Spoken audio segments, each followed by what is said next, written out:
uma honra estar aqui, em Mococa. Obrigada ao convite, Fernanda, todo mundo do NESME.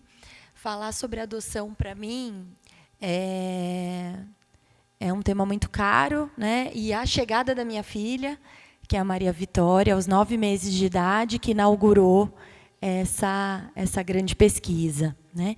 Eu já trabalhava com famílias biológicas no campo da psicologia perinatal, ao longo do ciclo gravídico puerperal, mas a chegada a preparação para a chegada da Maria, 2 anos antes, me levou a estudar, pesquisar mais. E essa é uma característica de nós, famílias adotivas, em que a gente tem todo um preparo sistemático para poder adotar no Brasil. E aí, por que falar de vínculos na adoção, né? Então, somos seres vinculares, né? Somos seres que nos desenvolvemos a partir dos vínculos, a partir das relações, a partir de como a gente se desenvolve. Saber que as crianças, né? A gente tem esse dado de que as crianças, além das questões de necessidades básicas, físicas, né, elas têm que ter suas necessidades emocionais atendidas. E isso conversa muito sobre adoção, né? As crianças precisam de afeto, né? E quando a gente fala sobre as famílias adotivas, a gente está falando sobre um grande momento de transição das famílias, das crianças especificamente. E aí, quando eu falo crianças, são crianças e adolescentes, né, que hoje a gente tem adoção no Brasil até 17 anos incompletos. Alguns adolescentes são adotados com 18 também. Então, a gente sabe já de que essas crianças precisam de afeto para o seu desenvolvimento. E como a Mary trouxe, a gente tem algumas adotivas estudiosas, como da Associação Adotivas, que elas falam: será que a adoção também não é uma migração? Porque a gente migra de uma cultura intrafamiliar, né, e vai para uma outra cultura. Então, ainda não encontrei pesquisa sobre isso, da questão da migração, mas nas falas das adotivas já está esse processo de migração. Então, será que a gente pode pensar um adotivo também como um imigrante, né? Enfim. E aí, esse estabelecimento de vínculo, ele se dá ao longo dos processos de mudança, né? Então, a gente tecer esse fio, como crocheteira, fico sempre pensando nessa analogia dos nossos fios, né? Que fios que a gente recebe, né? E vai tecendo, né? E aí, o que a gente pode fazer com esses fios? E a gente vai recebendo fios ao longo da vida. E o quanto que a gente vai mudando, né? Então, a gente precisa desse ambiente estável para acompanhar essas mudanças. E o quanto que essas mudanças vão acontecer ao longo de toda a nossa vida. O adotivo passa por uma perda primal, como traz a Sherry Eldridge, uma pesquisadora americana. Tem uma perda primal que nenhuma reparação, mesmo afetiva vincular, vai taponar, né, vai tampar, né? Então, essa perda primal é algo que precisa ser validado, reconhecido, mas a gente acredita que o afeto é, então, essa cola que vai, então, auxiliar nas reparações desses danos, dessa grande perda, né? E aí, parafraseando Guimarães Rosa, né, uma criança chegou, o mundo tornou a começar, né? Então, para a família, tem pessoas que falam sobre, nasceu de novo, né? Fica um pouco, né, esse termo é um pouco ambivalente para mim, né? Porque a criança já nasceu biologicamente, mas afetivamente ela nasce e essa família cresce, né? E aí, a chegada da Maria, né? E aí, o título dessa palestra é homônimo do livro que a gente acabou de lançar, né? Que veio muito nesse lugar de olhar para quem são as figuras que cuidam das pessoas que cuidam, desses novos pais, que estão aprendendo a ser pais, né? Que é um mito de que os pais sabem, né, cuidar, né? E cobra-se muito sobre isso, né? Então, quando a Maria chegou, todos os sentimentos que eu vivi, e trabalhando com as famílias exclusivamente biológicas, eu fui percebendo similaridades, correlações, e fui sendo validada no meu meio, ali com outras mães, né? E decidi pesquisar sobre isso. Então, foi uma outra mola propulsora. Então, como eu falo, essa janela para vinculação é esse período do puerpério, né? Esse período, então, em que a gente está muito aberto, né? A neuroplasticidade também está, né, tá um funcionamento muito grande, né, acontecendo aí, né? A criatividade, os sentimentos ambivalentes também, né? Um espaço de afeto intencional, né? E um olhar, né? Um olhar de zoom, né? para a criança, com foco na criança, ao mesmo tempo um contato intenso com os próprios sentimentos e com, né, toda essa ambivalência, né? Então eu fui percebendo, a partir da minha própria necessidade, esse espaço essencial de escutar as famílias no pós-adoção. Tem um dado da Associação Nacional dos Grupos de Apoio à Adoção que eu faço parte, da diretoria técnica, que de 80% das famílias que participam do pré-adoção, que é uma etapa obrigatória para se adotar no Brasil, apenas 20% continuam no pós-adoção. Só que a gente ainda tem uma taxa de devolução de crianças e adolescentes de quase 9%, que dá 2.000 crianças que já foram, mais de 2.000 crianças já foram devolvidas no Brasil. Isso causa marcas, traumas, esse processo migratório de retornar para o acolhimento institucional ou familiar, que é um processo bem desafiador depois também desse trabalho psíquico para as crianças e adolescentes, né?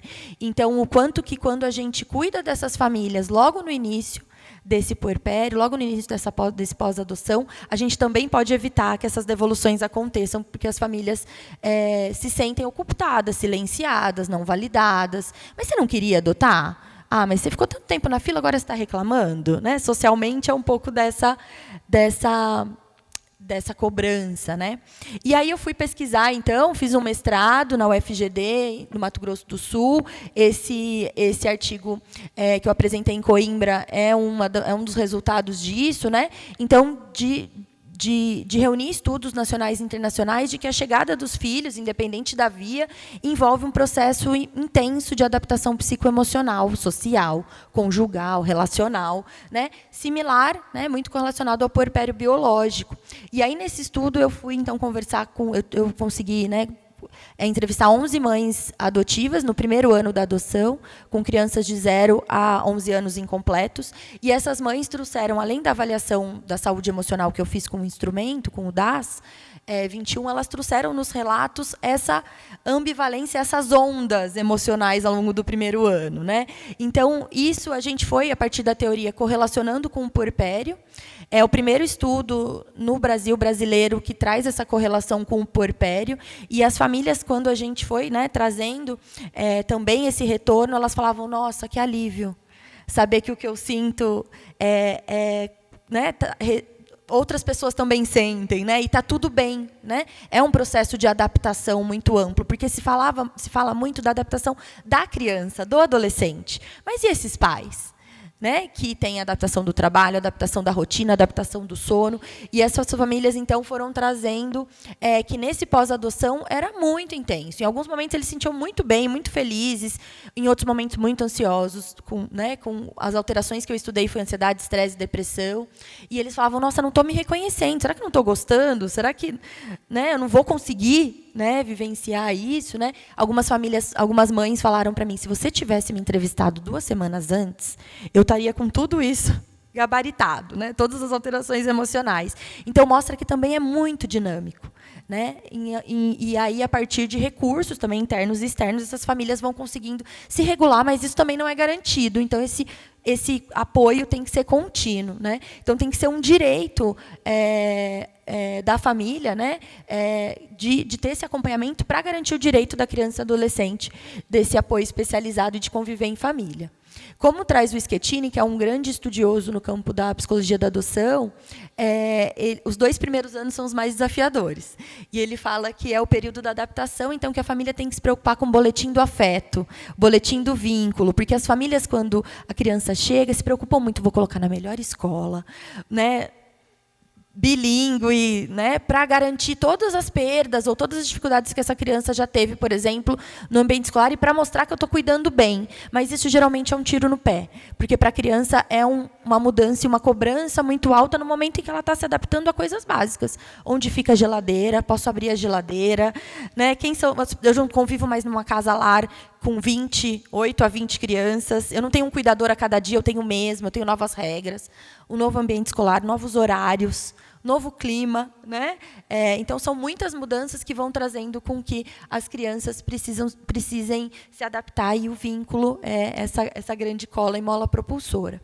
Depois, eu publiquei esse capítulo de livro que traz um recorte, né, da pesquisa de mestrado, onde, né, o foco já foi no relato de uma das mães. O nome é fictício, mas a Joana, de 44 anos, esperou quase 5 anos para a chegada do Bruno, de 3, e ele chegou no finalzinho do período ali, né, do Covid, e ela trouxe um relato dela, né, em que ela falava, primeiro eu pensei em desistir, né, como estava no Covid, ela é enfermeira, trabalhando ativamente, ela falou, primeiro eu pensei em desistir, mas meu marido não deixou. Então, essa questão, né, de como para cada membro do casal também tem sentimentos e emoções diferentes.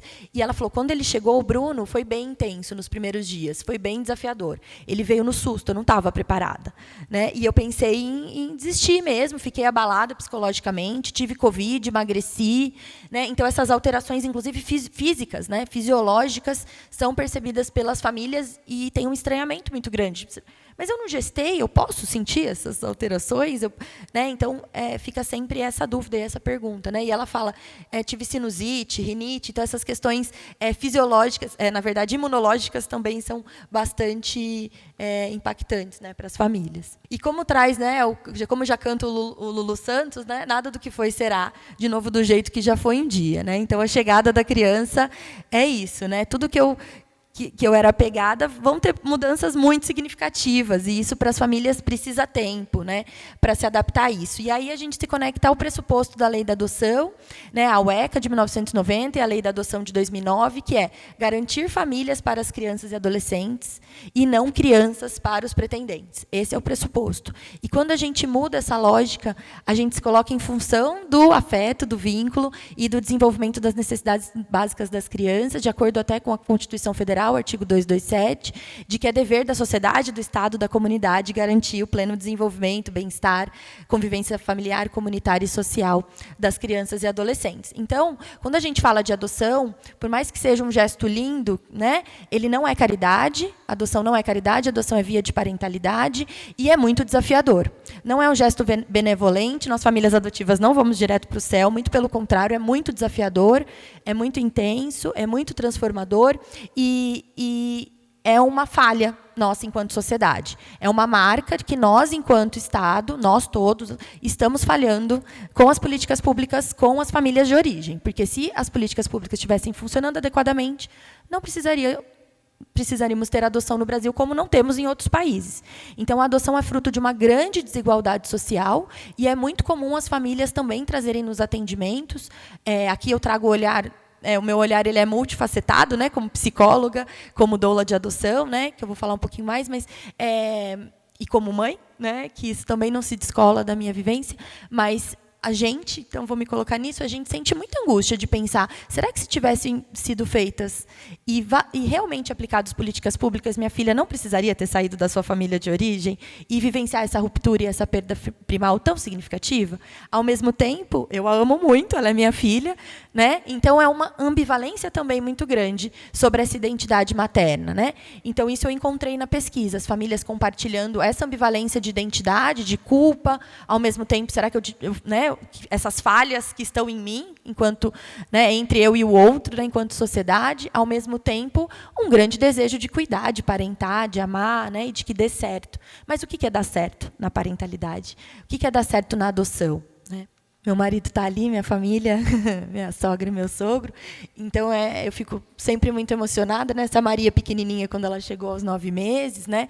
E quando a gente fala dos vínculos, né, na parentalidade adotiva, a gente está falando de alguns pontos bem importantes para esse vínculo acontecer e, principalmente, entender que esse vínculo ele é gradual, precisa de tempo. Assim, então, esse puerpério, como eu falei, ele não é como no biológico, que, na perspectiva obstétrica, física, dura 6 semanas, de acordo com a OMS. Né? A perspectiva psicológica e emocional é de que dura de 24 a 36 meses. Eu ainda estou pesquisando o primeiro ano.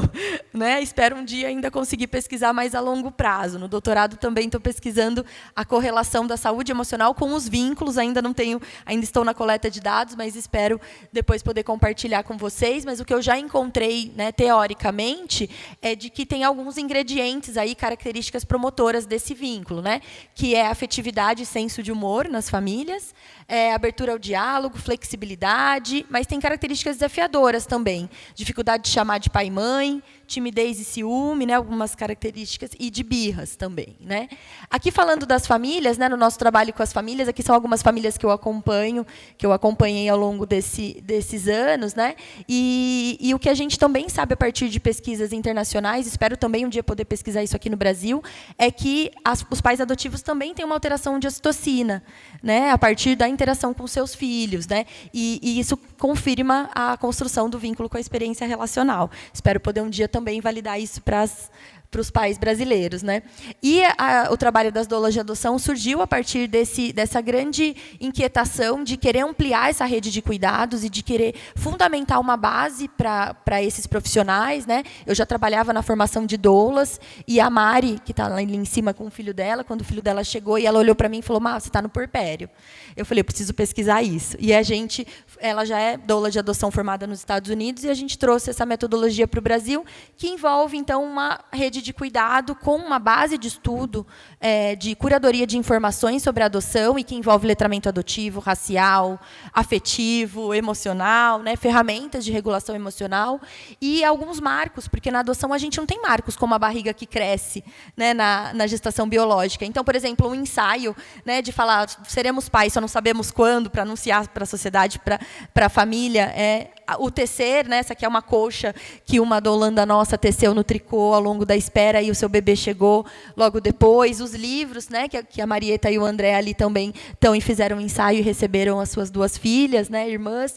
Então, esse processo vai sendo, com esses marcadores, a gente vai fundamentando, né. Então, a doula de adoção é essa presença de acolhimento que não traz respostas, mas reflexões e perguntas, mas que sustenta essas transições, esses entres, né, e faz parte dessa equipe multiprofissional, né? Aqui são alguns dos trabalhos com famílias que a gente já teve. Um trabalho muito forte que a gente faz são as rodas de conversa em grupo, porque a gente acredita que essa troca é muito potente também na metodologia de rodas de conversa, mas a gente tem também os rituais de chá de bênçãos, né, e outras metodologias, mas o principal da doula de adoção é o 1 a 1. É estar com a família, com o momento que ela está passando, e olhar para isso e falar: vamos olhar? Para quem que a gente pode pedir ajuda? O que você precisa, né? E aí, finalizando, né, eu trouxe algumas reflexões do que os profissionais podem e devem, né, cuidar da vinculação. Então, o letramento adotivo é o principal. A gente lê sobre a fundamentação da Schettini, sobre as dores da adoção, lê sobre os autores que estão trazendo sobre as especificidades da adoção e o que envolve a parentalidade adotiva. Eu não sei quantos de vocês, não sei se puder levantar a mão aqui, quem já atendeu famílias adotivas na clínica, né? Então, as famílias adotivas vão chegar nos nossos consultórios, vão chegar na nossa clínica, vão chegar na pesquisa, né? E a gente precisa saber que tem especificidades, para a gente não reproduzir falas preconceituosas como: agradece, né? Seu filho é tão lindo, né? Né? Não reclama, né? Porque a gente silencia mais uma vez as famílias. Ou, como famílias já me relataram, de ir numa clínica médica e o médico falar: não adota não, porque a prima da vizinha da minha, não sei o que, adotou, e a família biológica depois veio pedir dinheiro. Então, não vamos reproduzir isso. A gente está falando de uma adoção brasileira de mais de 35 anos atrás. Hoje, a gente tem um contexto da adoção moderna que protege as famílias, protege as crianças. Inclusive, a gente está discutindo atualmente uma adoção aberta com contato com as famílias biológicas. Então, tem muita mudança que vem ainda pela frente, que nós, que estamos aqui, precisamos nos preparar, porque somos nós que vamos ser o fundamento e a base e o colo para essas famílias, para elas se sentirem seguras. Nós que vamos cuidar de quem cuida, né, para cuidar dessas famílias, para que elas possam cuidar das famílias. Então, dos seus filhos. Então, o vínculo, resumindo, é a tecnologia mais potente. Estou fechando. É a tecnologia mais potente. Então, as intervenções de estimular o toque, o colo, e a gente quebrar práticas parentais negativas, de agressividade, né, e de punição, como as famílias acham que tem que ser rígidas, tem que punir e que tem que ser duras, mas a gente trabalhar com essas práticas de afeto, de toque, né? Então, as crianças muitas delas têm dificuldades com toque, e a gente precisa reparar isso também, né? Estou acabando. Então, toda criança precisa de uma referência parental, um adulto que cuide dela e que se apaixone por ela, né? Então, se vocês fecharem os olhos por um segundo e refletirem sobre quem são as suas referências desde a infância ou referências importantes da infância, tenho certeza que vocês têm adultos que se apaixonaram por vocês e cuidaram de vocês, independente dos vínculos, mas que são referências hoje e que, por conta disso, os vínculos são fortes, né? Então, imaginem vocês crescerem sem ter um adulto, olhar para trás e falarem, eu não tive um adulto que se apaixonou por mim, que cuidou de mim, né? E que vale na minha existência o meu vínculo, né? Então, é sobre isso que a gente quer garantir para as crianças. Aqui são algumas dicas de livros. Eu acredito que a literatura infantil é uma grande mola propulsora para esse letramento para as famílias e de identidade adotiva. Então, eu indico a Duque, uma menina muito amada, que fala sobre adoção homoafetiva e interracial, duas mães que adotaram uma criança, brancas que adotaram uma criança negra. Tempo da Delicadeza, que fala sobre essa gradualidade da construção de vínculos. E Filho é Filho, que fala sobre o que é adoção, né? A adoção é quando uma criança nasce de uma barriga e não vai para o colo dessa barriga, vai para outro colo. Né? Então, são explicações que valem não só para as famílias adotivas, mas principalmente para as exclusivamente biológicas que não sabem explicar, e são elas que fazem bullying com as crianças adotivas na escola. Né? Então, minha filha, por exemplo, relata um dia que ela falou, mãe, posso levar o livro da Tia Mari na escola? Minha filha com 6 anos. Eu falei, por quê, filha? Ela falou, porque eles não sabem o que é adoção, e eu não consegui explicar. Está aqui na minha cabeça, mas eu não consegui explicar. Mas eles falaram coisas que não é adoção, mamãe. Né? O que eles falaram? Perguntaram quem é minha mãe de verdade, falaram que me acharam na rua, que me jogaram no lixo. Então, são construções de imaginário que as crianças também não estão diretamente com contato, mas elas estão, de alguma forma, absorvendo a partir de nós, adultos, e que não temos esse letramento. Né? Então, os vínculos estão no tempo da delicadeza, e essa é uma humanidade que a gente precisa garantir para as crianças. Essas são as referências. Quem quiser está no QR Code também, é só colocar na foto que dá para acessar. Muito obrigada. Eu trouxe alguns livros, a gente vai sortear um livro. Também esse livro nasceu a partir de um grande desejo de compartilhar esses olhares das doulas de adoção, mas muitas dessas doulas são também de equipes técnicas da Vara de Infância e da Adolescência, psicólogos, assistentes sociais. Tem um artigo meu do mestrado, né, com a minha orientadora Verônica. Então, tem reflexões aí que, né, competem a todos nós, independente do campo.